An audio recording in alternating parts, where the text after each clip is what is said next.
In Pokemon, there are these themed trainers. You can find them in just about every main game, and they're always particularly interesting, because it shows a certain type of personality to these trainers. You got fire trainers, fighting trainers, bard catcher trainers, bug catcher trainers, but yet the player is anything. But then I thought, what if you could only limit yourself to these kind of Pokemon like everyone else? What if you could only be a specific type of trainer?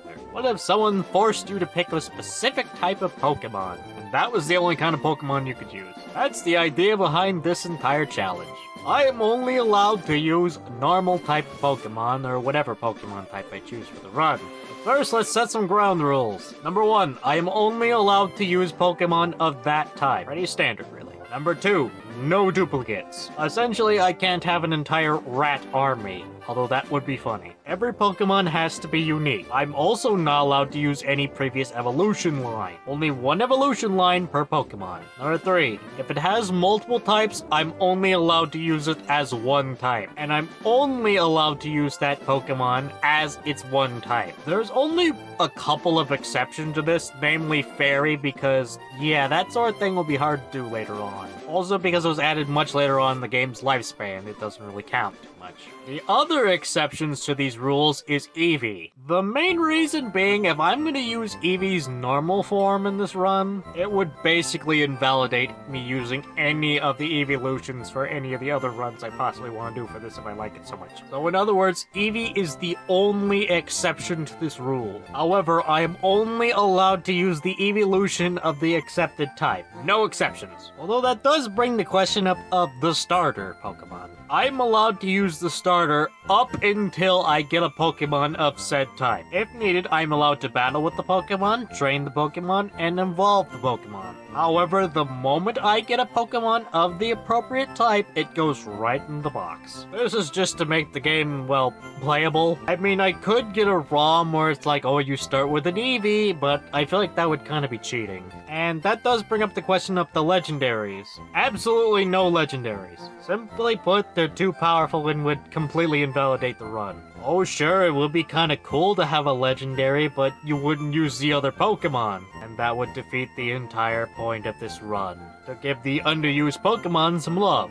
The end goal is to beat the main game story and defeat the Elite Four with said team. And yeah, that's not gonna be easy to do, but you know what? It'll be fun nonetheless. If I feel certain things are a bit too easy/difficult, I will change the rules a little bit down the line if need be. But for now, these are the groundwork rules and I'm sticking with them. To start off this wild and crazy journey, we first meet the man known as Professor Oak, who is a bit confused and asks for my name and gender. I think he's trying to scam me. Either way, I tell him my name is Larry, named after the famous Pokemon trainer that everyone loves. And then there's my rival, but unfortunately for Oak, I also don't know his name, so I instead just go by his Call of Duty gamer tag. XX Pokeslayer. Unfortunately, Professor Oak also seems to have hearing problems on top of dementia, as he heard XX Poke X. I wanted another X, but it would not let me, so his name is PokeXX still. Just spelled slightly differently. And with that, I do the most boring things of checking my email. There's nothing there. I then go out and talk to literally everyone. I then decide to go on a very enthusiastic walk, except Professor Oak decided otherwise and decided to take me on Mr. Bones' wild ride. Thankfully, the trip was rather quick and he gave me this weird turtle-looking thing. I did not like it, and so I make the journey to Viridian City, which took me like 5 minutes. Man, they really hyped it up when Ash did it. I go ask the clerk, give me some Pokeballs, and he said, oh no, I can't do that actually. So I give Professor Oak his stuff, get lost, and forget how to use Pokeballs for a minute because I'm very rusty and I'm kind of an idiot. Yeah, I spent a good chunk of time just wandering, figuring out how to use the controls again. Because if you can't tell, I'm kind of dumb and a bit rusty because I have not played Pokemon in a long-ass time. You being stupid is far from the course. Dare I say, it's your standard. Anyways, we do the thing, and also I battled my rival beforehand, but he did not matter. I think he said a lot of gamer words, I don't know. You fat, bald bastard, you piece of subhuman trash! 2,000 years of constant human evolution to create a hairless... Either way, I finally obtain a Rattata. A female Rattata, after being swarmed by female Rattatas. Seriously, for whatever reason, there was a ton of female Ratatas and like only a couple of males. Imagine the horrors. And I dub her Low Tier Rat, LTR for short. Named after the most wholesome streamer of all time who has never said anything bad or derogatory. Mimo, please censor any slurs before you put it on screen. Either way, the struggle is real, as Low Tier Rat proved that she is indeed a low tier rat, as she kinda got her ass handed to her multiple times and fainted multiple times. Even dying of poison. Yeah, I forgot that poison damage actually kills you in the early gens. And it's all thanks to this stupid noodle. Now I can see why my rat telling people to off themselves. Unfortunately though, Low Tier Rat is going to need a lot more training, but it will get easier once we get to the next Pokemon. Because thankfully the next Pokemon is not that far away, and it's going to be Jigglypuff. Which kinda does suck because it's on Route 3 and I could take the Pidgey, but that would invalidate the Bird Run. And there are not that many standard flying types that don't have an extra type slapped onto them. So yeah, that makes things pretty awkward. If you can't tell, my selection is pretty limited. Okay, I would like to apologize for this next part because I did not have OBS open. I thought I did, but I didn't, so I don't have any footage what's to come. So instead, we're gonna do the usual format for this one. Okay, my Rattata basically was completely useless against Brock. And I had absolutely no choice but to fight Brock, because if I didn't, I'd get taken on Mr. Bones' wild ride again. And it was painful. Nothing too big happened in the meantime, mostly just a lot of grinding, like a lot of grinding. And eventually my Rattata evolved into Raticate, and we beat Brock, but just barely. I also beat most of the trainers early on in Route 3 and eventually got a female Jigglypuff. And I named it after Mimo. I'm offended you chose a stupid Pokemon. And it had absolutely no offensive abilities and only had Sing and Defense Curl and was an absolute pain in the ass to catch. Okay, I take everything back. You named the perfect Pokemon after me. May this version of me cause you as much torment as I do. Oh, I'm sure it will. And not much really happened in between that. It was mostly just grinding, beating Brock, and also fighting the rival. Because I kinda got lost again. Again, I'm very sorry. I'm an idiot and don't know how OBS works. I will improve in the future. But again, we didn't lose that much footage, thankfully. Okay, after actually opening OBS, we basically just do the standard thing of just grinding. Because Mimo here does not have a single offensive attack, meaning we gotta do a bit of grinding. And we gotta swap him out, we gotta swap him back, and then defeat as many Pokemon as we can until Mimo eventually learns Pound. I also eventually get lost again, go figure, and decide to wander inside this museum. Nothing happens there. I'm then forced to go into the dreaded cave. And it's about what you expect for your average Pokemon cave experience. I get absolutely swarmed with battles, trainers keep annoying me, and I pick up random items along the way. I would normally skip this part, but we actually did get another Pokemon, that being Clefairy. A male Clefairy at that, and thus I dub him JFK, because nothing bad ever happens to the Kennedys. I sure hope this isn't foreshadowing. It also gives me an excuse to do my JFK impression from Clone High. I, John F. Clefairy, will make my enemies tremble. I may be very small and rotund, but that does not stop me from defeating my enemies. Beware my cute charm. Anyways, we get through the cave, we eventually stumble into Team Rocket by accident, and foil their plans by accident. Seriously, I did not plan any of this. And then we stumble upon this crazy guy talking about fossils. I tell him, get out of my way, nerd. But he's like, no, these are my fossils, you can't have them. I don't want your damn fossils, man. You still can't have them. So we end up battling, I kick his ass, and he lets me have a fossil. Alright, great. I didn't want this, but alright, I'll just take it anyway, asshole. But then find my way out, finally. Not much happens afterwards. I say hi to the two Ryu clones, who are more than likely having a philosophical debate on which one is actually the real Ryu. It's neither of them. And then make my way to the next town. And now it's time for a little bit of grinding, because I can't rely on Low Tier Rat forever. As much as she's carried the run so far, if she dies, that's basically it. So I need to level up Mimo and JFK. And Mimo does a surprisingly good job at holding her own. JFK, he gets his ass handed to him. Nothing bad ever happens to John F. Clefairy. Wow! Oh, needless to say, he gets his ass handed to him multiple times, and eventually he does learn his signature move of the Kennedy double slap. And there he becomes kind of okay. He does manage to hold his own, and most of the time his free wins comes from these birds just angrily yelling at him. And that's realistically all they do, is just yell at him. So yeah, if we're ever against an army of birds, we know who to call. Despite that, I spend a decent time leveling them both up, and we eventually get to a reasonable level. I will eventually have to level them up properly, but for now, this is fine. Anyways, we end up battling Misty, and of course winning, because low-tier Rat at the moment is currently ridiculously overpowered. Although I do let JFK and Mimo have their time in the spotlight, the fight was ridiculously easy as predicted, and she even gave me Water Pulse, which ended up being probably one of the best moves I could have gotten for this run, as both Mimo and JFK can actually use it. I decided to give it to JFK since he's kind of the underdog of this run, and oh boy, that was a great idea. As suddenly he turned into an absolute monster, and then proceeded to sweep the floor with most of the trainers he encountered. But before we can get to the bridge, we have to deal with my rival, who I have to say is really cocky, yet he has an Abra that only knows teleport. Yeah, needless to say, Mimo absolutely fucking destroyed this thing.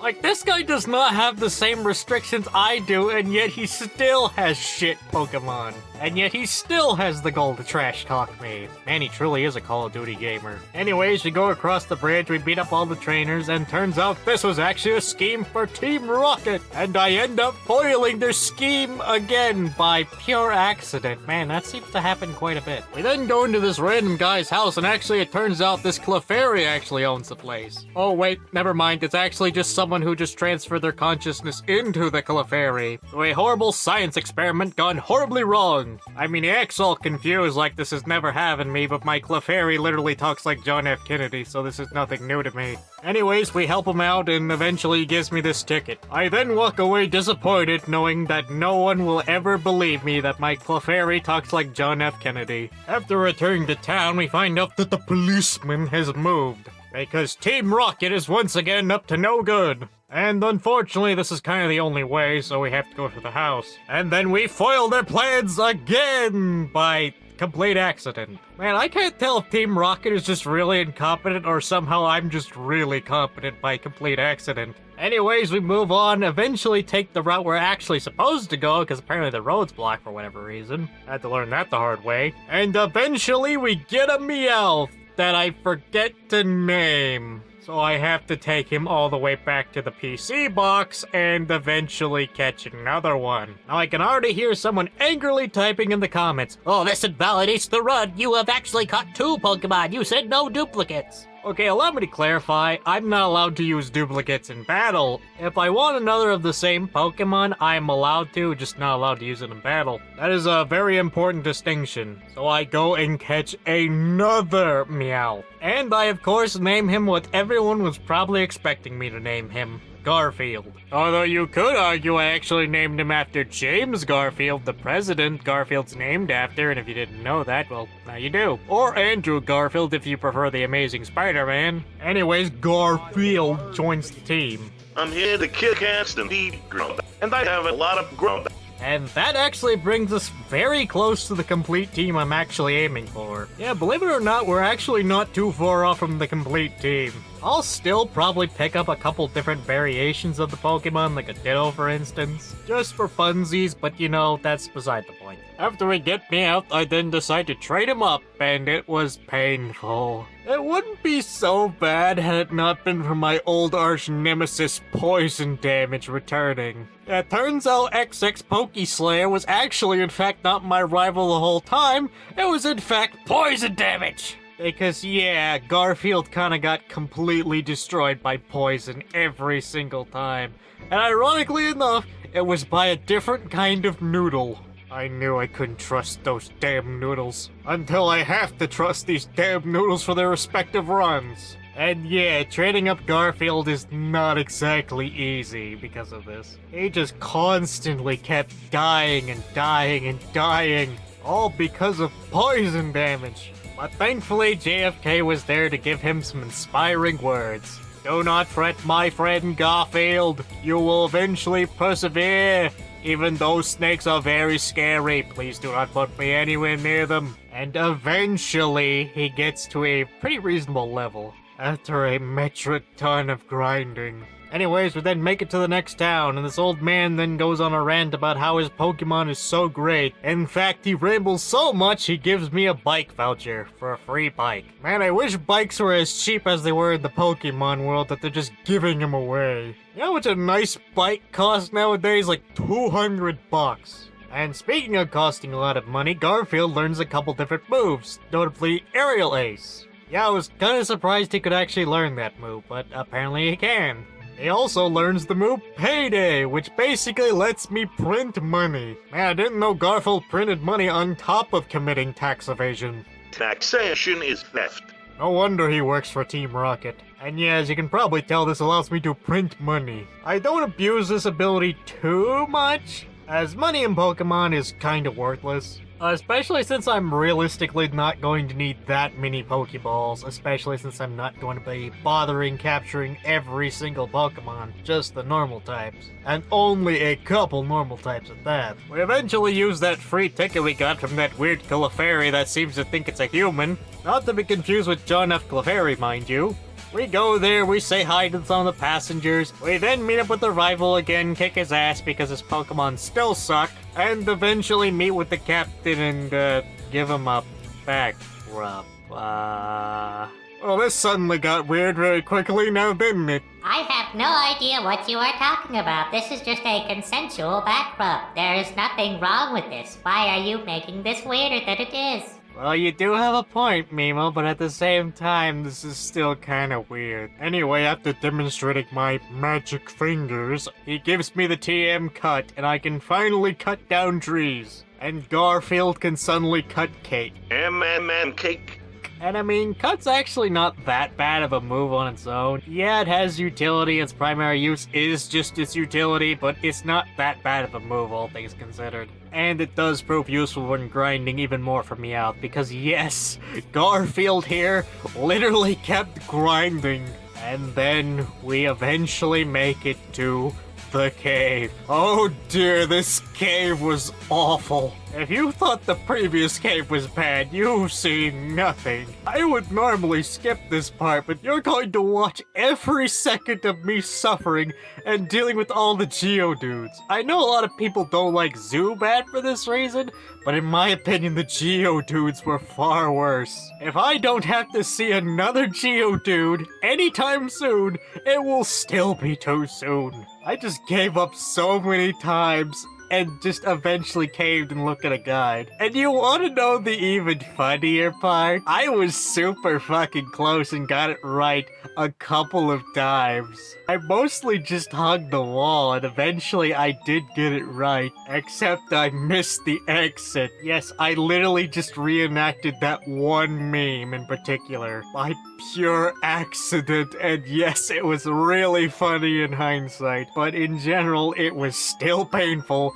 and I hope to never see a Geodude ever again. So needless to say, my suffering was quite awful, but eventually I did finally make it out, and I even did a little dance to celebrate, because oh boy, I definitely needed it after that one, Chief. Anyways, after we do that, we then head to the infamous Lavender Town, which I have to say is kind of a horrifying town just for the fact that it has the concept of death. In Pokemon, there isn't really a lot of death. Yeah, there's implications, but this just kind of outright confirms it. And you can find a ton of traders just mourning dead Pokemon. And yes, while there's the Pokédex's credibility can be called into question. Look no further than Magmar. Or was it Slugmar? I forget. I was wrong twice. Actually, it was Magcargo, though in my defense they have very similar names. Either way, apparently this thing is as hot as the sun. Yeah, I don't think this thing is quite literally as hot as the sun. Nothing would be alive next to it. But this whole place is just kind of creepy and the music just kind of adds on to it. I think the remake actually does a really good job at capturing that creepiness. It's just kind of a shame that if you move to the next town, it's immediately happy-go-lucky music. I would show you an example of this, but my audio is kinda, questionable. I do have an explanation for this. I'm using the PS5 DualSense controller, and for whatever reason, it picks it up as a speaker and a microphone as well as a controller. Yeah, this is really weird. I don't know if this is just the case in general. For context, I'm using Linux Mint, and this might just be an issue there. It's not a big deal, I don't use gameplay audio anyway, but it is still kind of annoying to have to manually switch it back. But I'm sure you can use your imagination knowing the happy-go-lucky music going to dark and creepy music to happy-go-lucky again. I do stop briefly in the tower just to kind of admire the just general creepy atmosphere, and of course battle this dickhead. Oh man, I'm super bummed out that my Pokemon died recently. Oh, my rival's here? I guess I'll make him faint. Yeah, needless to say, LTR did not like that one bit and absolutely wiped the floor with his entire team. In fact, later on, LTR literally just went ham on a bunch of trainers. And she was poison on top of that, meaning she was on a ticking clock. And she just mopped the floor with them. Quite literally, if I'm going down, I'm taking you all with me mentality. And then I realized something. Mimo is insanely underleveled. So now it's time to do everyone's favorite thing, and that's grinding. We do the grinding thing, it's pretty difficult, it takes a long ass time. You know what, we do it. And then eventually I get her to a reasonable level of level 28. And during this training period and fighting the trainers, John F. Kennedy learned Cosmic Power! What you'd think by the name would be this epic overpowered move that would basically just delete the enemy. But no, it just raises defense and special attack. Well, I misread it and it's actually worse than I thought. It only raises special defense, not special attack, so yeah, even more of a disappointment. Needless to say, I was super disappointed. And so was John F. Clefairy. Wait, what do you mean this move only raises my defense and special attack? It's literally called Cosmic Power. My disappointment is immeasurable, and my day is thoroughly ruined. And after that, we then make it to the next city, where we see, oh no, it's a Team Rocket grunt. Don't worry, he's just chilling there, he's not doing anything. Surely we won't foil Team Rocket's plan again by complete accident. In the business, we call this foreshadowing. Surely. Anyways, we then go around and see the casino. Yeah, it's time to gamble, baby. Yeah, gamble it. Yeah, gotta gamble all that money. Gotta get rich. Gotta lose all the money. Yeah, gamble. It's there we meet a Team Rocket grunt who's guarding this poster. And then we battle him because he's an asshole. And then he tells us the secret entrance to the base is behind the poster. How does this keep happening to me? And you just gotta love how this Team Rocket grunt just says it out loud for everyone to hear. I then go visit the shops, and then I pick up Hyper Beam, and no one can learn it, except for who else but Low Tier Rat. I also pick up some protein and then go broke. I wonder if there's a certain Pokemon that could allow me to make lots of money. I don't really do that, and I just give JFK a bunch of protein. Because for whatever reason, it won't let me give protein to a rat. Clearly, the game is trying to nerf low-tier rat in some regard. We then meet our future Pokemon. Maybe, possibly, I don't know yet. I then get lost, pick up this item, and then accidentally enter a building I'm not supposed to. And now I guess I can go foil Team Rocket's plan intentionally, I guess. I don't want to, but considering somehow, some way I'm gonna foil their plans by accident, I might as well do it anyway. Or that's what I would say if I didn't immediately go back to Lavender Town to slack off again. And then we fight some trainers who are apparently possessed by ghosts. Yeah, this place is, not safe. Eventually, we do reach a point where we can't proceed because John F. Clefairy is deathly terrified of ghosts. I ain't afraid of no ghosts. On second thought, I am deeply afraid of ghosts. So eventually we have to actually foil Team Rocket's plan. And so we do. We defeat Team Rocket, we bust their plan, we eventually take their elevator, and then we meet the big man himself, who is surprisingly reasonable. I mean, he doesn't attack me on sight, he just kinda lets me talk to him. I even sit next to him, and then we have a deep conversation in hopes that perhaps we can work out a peaceful resolution. I then try to explain to him that I did not in fact mean to cause so much harm to his organization.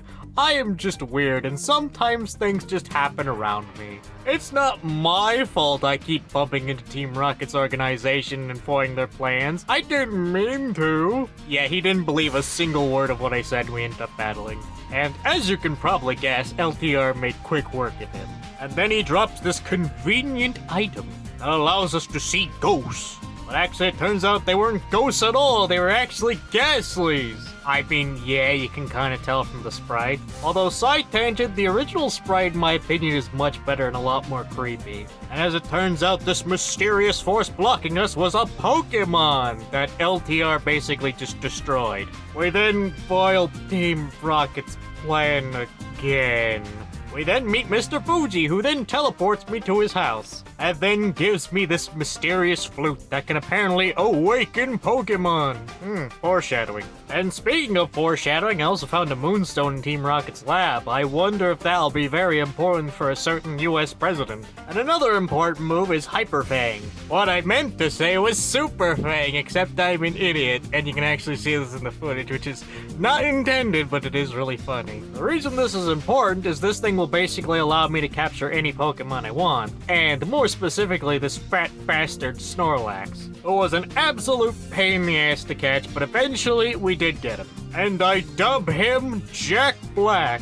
Now you might think I'm naming him Jack Black because Jack Black is in literally everything nowadays. But in reality, I'm naming him Jack Black because Jack Black played Po in Kung Fu Panda, a surprisingly good movie. By the way, don't take a shot every time I say Jack Black, you will probably pass out. Alright, I won't keep you waiting any longer. I evolved both JFK and Mimo because I had an extra moonstone. I completely forgot about it. Thus making them both even stronger! Because we're gonna need it at this point. But I felt like Garfield could also use a little bit of love, so I got him a little bit extra levels, and he eventually evolved as well. So surely nothing could beat us, right? We're clearly on top of everything. Oh, you would think. Except you're not gonna believe who's the next trainer we have to fight. I'll give you one hint, it's been absolutely decimating me this entire run. And also I'm allowed to pretty much go anywhere I want on the bridges. You may ask, how? Well, you see, I found this old lady who then gave me some tea, and then I gave the tea to the guard, and now the guard is just letting me through everywhere. I know that sounds convoluted, but yeah, that's actually what happened. And now it's time to move on to the next town and get to the Safari Zone.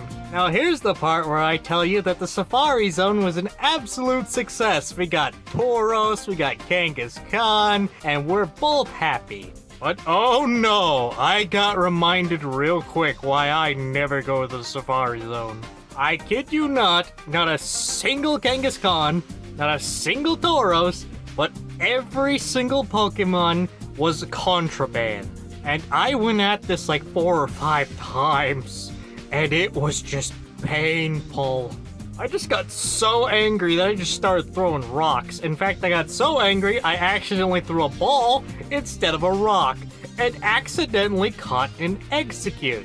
So, oops! Looks like you just made a huge screw up, mister, and just invalidated your entire run.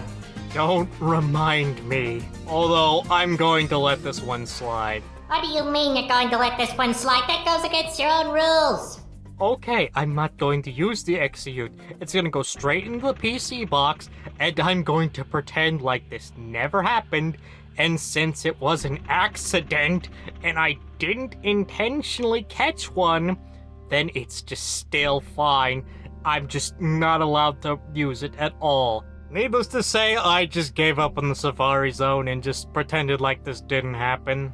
Because to be honest, as far as I'm concerned, it didn't happen. Although we are not completely out of luck for a full team, as Ditto eventually appears. I did manage to catch the first one, but the next one around, I definitely got it first chance I got. And I named it Jerry, and he's pretty mediocre.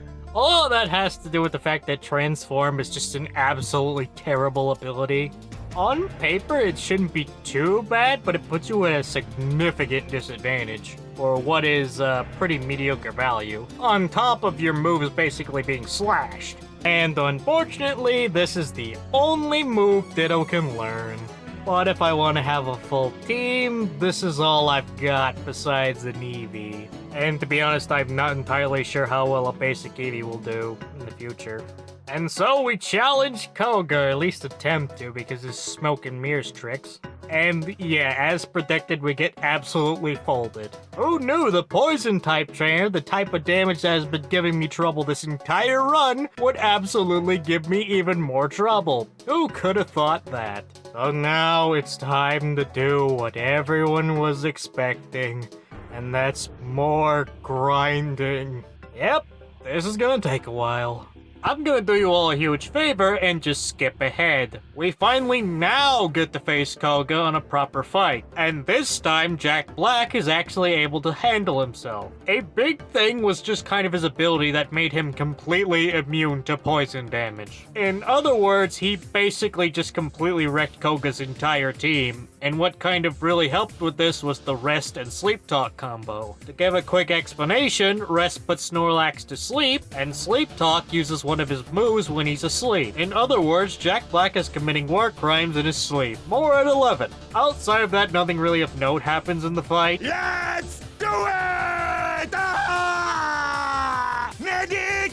But eventually we do beat him, and then I remember, hey, wait a minute, I've really not been collecting the badges, have I? So put a pin in that for later. It then occurred to me, we need a Pokemon that can use Surf, and this is when I started to panic a little bit, because now we need to go back to the Safari Zone. And to add insult to injury, they gave me a Chansey, who just completely ran away. Damn you, Safari Zone! Either way, we get the TM Surf, and I was just terrified that we just won't be able to use it, and then I'll probably just have to catch a Pokemon and just say HM slaves are allowed. Which, to be fair, yeah, they technically are by my own rules. If I'm allowed to accidentally catch and execute and that does not invalidate the run, I'm pretty sure HM slaves would be just fine, really. Unless you ask Mimo, and then she'll probably say that I'm just bending the rules enough to where I don't look stupid. But joke's on her, I already look stupid enough as it is. But thankfully, I actually luck out this time and Snorlax can actually learn Surf. And yeah, the image is pretty funny on its own.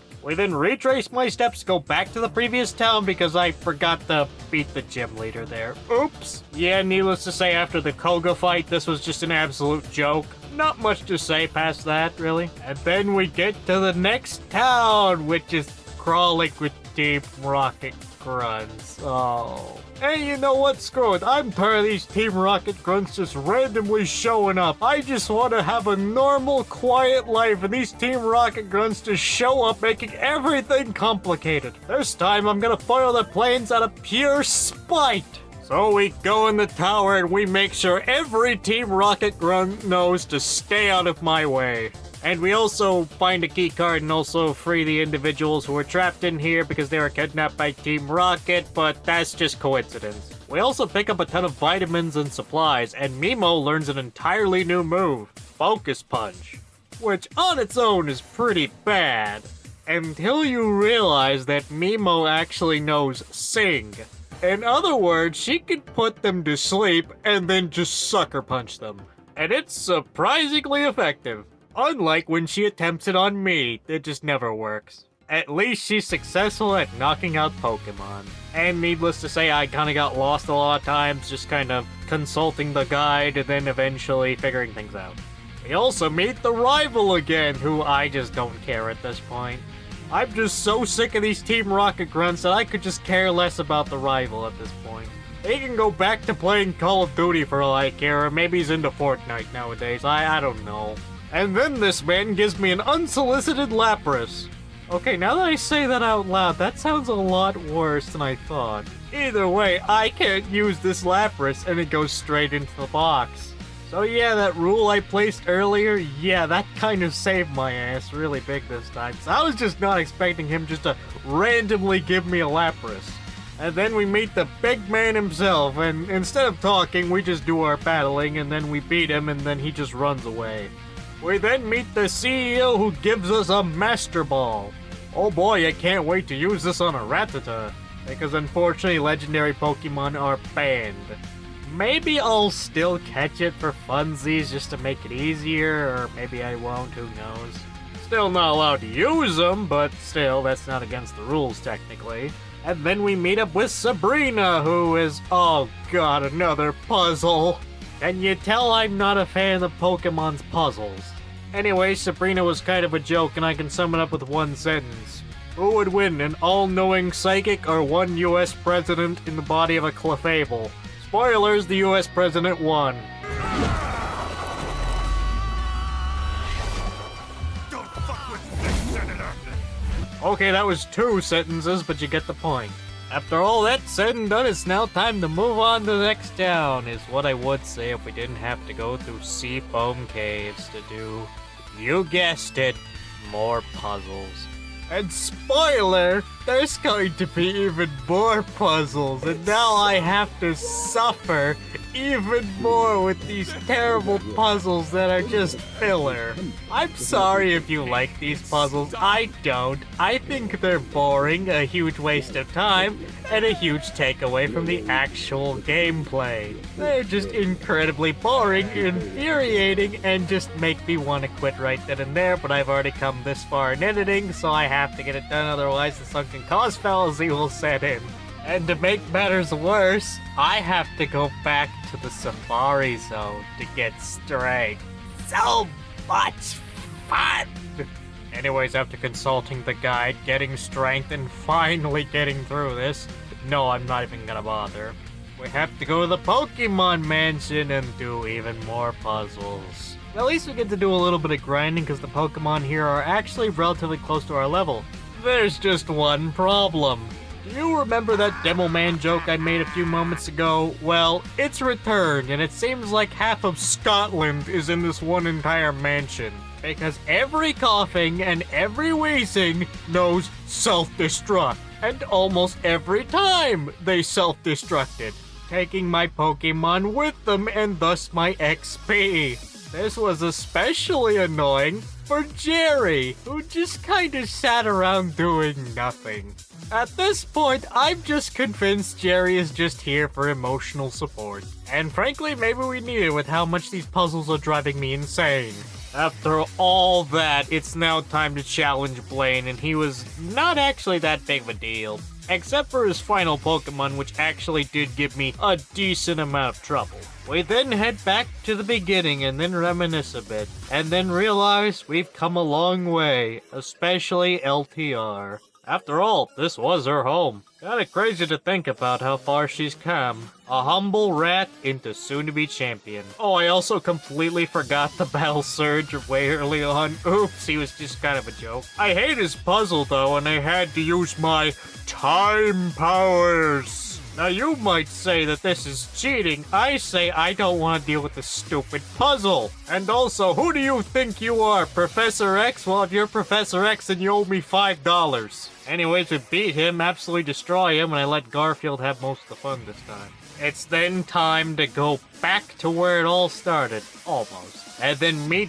Big Man Giovanni for our final encounter. And he's surprisingly chill about this whole thing, even though I've accidentally fooled his organization multiple times, and a couple times I fooled it on purpose, but, you know, we're cool. He then gives me my badge. And then I realized something. We're near the end of our journey. Yeah, kinda crazy to think about. But there was that filler episode that I skipped because this is all plot and no filler, baby. But that filler episode will come back later, as those are mostly high-level Pokemon, and we're gonna need some high-level Pokemon to train them up. Because yeah, what's coming up next is the Elite Four. And once everyone gets to a decent enough level, we're gonna battle the Elite Four. Kinda crazy, but yeah, we've come a long way. Both metaphorically and quite literally. So I guess we'll do some grinding and then we'll finally end this the right way. Well, actually, it turns out that filler episode didn't matter because we have a new type of filler episode. The Victory Road! Yay! Now you would think this is where we train up, we get stronger, and then we face the Elite Four. Except no, this is where I suffer more. I sure hope Memo's not the only one enjoying my suffering, because I'm certainly not. And Victory Road was just terrible. Everything I hated just packed into one. Self-destructing Geodudes. And just Geodudes in general. Check. Overpowered Pokemon that could basically just one-shot me like Arbok and, you know, Mankeys who could just, you know, destroy even my Snorlax, Jack Black. Stupid puzzles. And of course, more filler. And oh yeah, I can't get to a Pokemon Center very easily until I complete this stupid cave. So I have to run all the way back to the very beginning to get healed so I can continue on. But you might say, oh Crow, just go to the market and buy supplies. Yeah, slight problem with that. That's even more walking. Because the town that's right next to Victory Road doesn't have shit. In other words, I have to suffer regardless, so it's either go back to the Pokemon Center and do it quick and easy for free, or tread even further back just to get a bunch of supplies, just to keep doing this, just so I can get to the next Pokemon Center. Why do people say Gen 1 is the best generation again? Please enlighten me. So yeah, this was just an absolute fucking slog, and on top of that, Jerry was probably the worst Pokemon ever because he just had to constantly come back in, come back out, because every single time a Pokemon would just one-shot him. If he got lucky, he could probably clean up the mess. So when I challenged the Elite Four, what do you think happened? I lost horribly, which means we need to do even more grinding. At least I don't have to do the fun and very interactive puzzles that are definitely not filler. I take back every bad thing I may or may not have said about Reggie Fils-Aimé. It was 100% right. If it's not fun, why bother? And this is not fun, Chief. Oh hi, it's me, Post-Editing Crow. I don't tend to go in these kind of videos, but here I am anyway. To give a little bit of context for this joke, essentially it's just a callback to my Consoles That Deserve Better video, where I made a subtle little jab at Nintendo's gimmick era, as I like to call it. This was literally just meant to be a subtle callback to that video and nothing more. I have nothing personally against Reggie Fils-Aimé. This was just meant to be a funny little callback and a subtle little joke. But I have come too damn far to give up now, and I ain't quitting yet. If only because I put so much damn editing into this. Either way, I'll see you all on the other side when we finally get enough levels to actually maybe challenge the Elite Four properly. I don't know anymore, man. Well, since this whole grinding thing is going to take a lot longer than I thought, I'm going to explain my general strategy with the Elite Four. And to put things into perspective how long I've actually been grinding, well, I've got like 6 extra parts that are all like an hour plus of just nothing but grinding. So my general strategy for the Elite Four is number 1, LTRs for the first team. She can easily deal with the first team with most of it being ice types. With one simple combo, Super Fang and Thunder Shock. Or was it Thunder Wave, I forget. It's some kind of electric move, that's all you need to know. And then she can, for the most part, wipe out the main team, and then Snorlax can basically clean up whatever's left. The problem is the sheer amount of RNG in this fight is kind of just ridiculous. Once we get past Seal, Lapras, and Cloyster, it all comes down to Jinx. Because sometimes Jinx is really easy to deal with, other times Jinx is probably the worst fucking thing imaginable. And that all kind of comes down to 3 factors: confusion, freezing, and charm. LTR seems to have a problem making it to the very end, but she can just absolutely at least destroy the first 2 Pokemon. Slowbro is not a guarantee, but sometimes she can make it past that. I'm hoping we can get enough levels by the end of this to where she can actually survive to the end and eventually have to put less strain on Snorlax. But either way, Jack Black can handle himself because of Body Slam, so he can easily take care of most problems really easily. I actually let Garfield handle the next one because he has Feint Attack and a Fancy pair of shades. And you would think he'd be a bad Pokemon overall for this, but no, actually, he's actually really good, because Feint Attack can really easily deal with Onyxes, and Slash and Cut can very easily deal with the Fighting-type Pokemon. The problem is survivability. For the next one, it just kind of comes down to if JFK can actually water pulse him to death or not. He has another move, but that takes time to charge, and thus can be very risky against Gengar. And to make this even more problematic, Mimo can basically do almost nothing to Gengar except Fire Blast him. You would think Jerry would also be pretty useless, but actually he's pretty strong in some regard. Yeah, weirdly, Jerry sometimes has his moments of just sheer power where he just single-handedly takes down a powerful Pokemon just because, well, he is that powerful Pokemon. He's still a pain in the ass to level up and oftentimes is just kind of useless, but he has his moments of just sheer power where he just wipes the floor with certain things. As for the Dragon types, well, I'm just gonna let Jack Black handle that one. For the most part, he's tanky enough to deal with most of their attacks and then just kind of body slam them to death or surf if needed. Plus, with rest, he can easily just out-heal the damage and just basically make this a war of attrition. But then there's the final one, the champion.